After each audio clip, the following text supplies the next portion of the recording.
What's going on, everyone? Welcome to the steady state summary. This video is going to cover some different aspects of glycolysis, including types of enzymes involved, the overall reaction, and the thermodynamics behind it.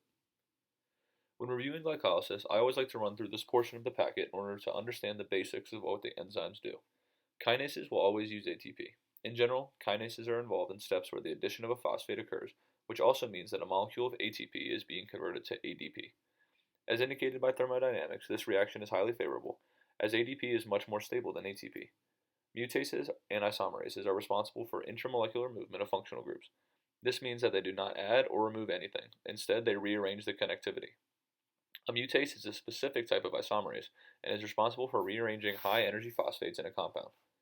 Dehydrogenases catalyze redox reactions. In glycolysis, this will lead to production of NADH, which is essential for oxidative phosphorylation and metabolism. An enolase cleaves carbon-oxygen bonds in compounds, getting rid of enols in the process. Finally, an aldolase forms or gets rid of an aldol, which is an aldehyde alcohol-containing compound. This enzyme is important in the steps that split fructose 1,6-bisphosphate into two molecules of GAP, which is a stepping stone in creating the two pyruvate molecules produced by glycolysis. This is the first portion of glycolysis, which I also like to call the energy investment phase. I give it this name because these steps of glycolysis actually use ATP rather than producing it like we would expect.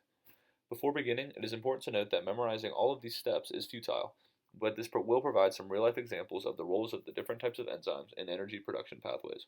First, a molecule of ATP is hydrolyzed by hexokinase to form G6P.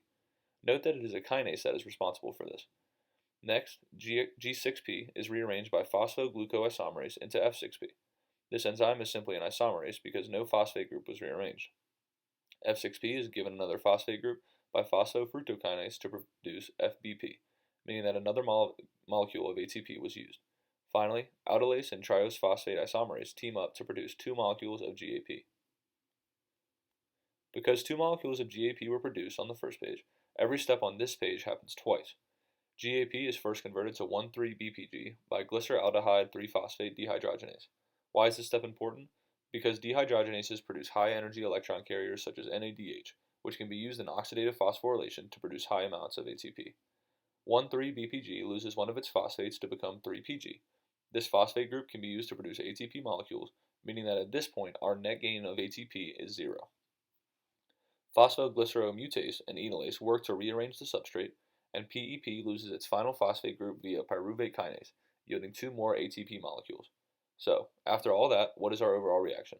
We used glucose, 2 ATP, 2 ADP, 2 phosphates, and 2 NAD plus molecules to produce 2 pyruvates, 2 NADH, and 4 ATP. Our net gain of ATP from this process is positive 2, meaning that this was not a futile process. This table shows the thermodynamics behind the reactions in glycolysis. A common trend should stick out, especially when looking at the delta G values for reactions 1, 3, and 10. Why are these so negative?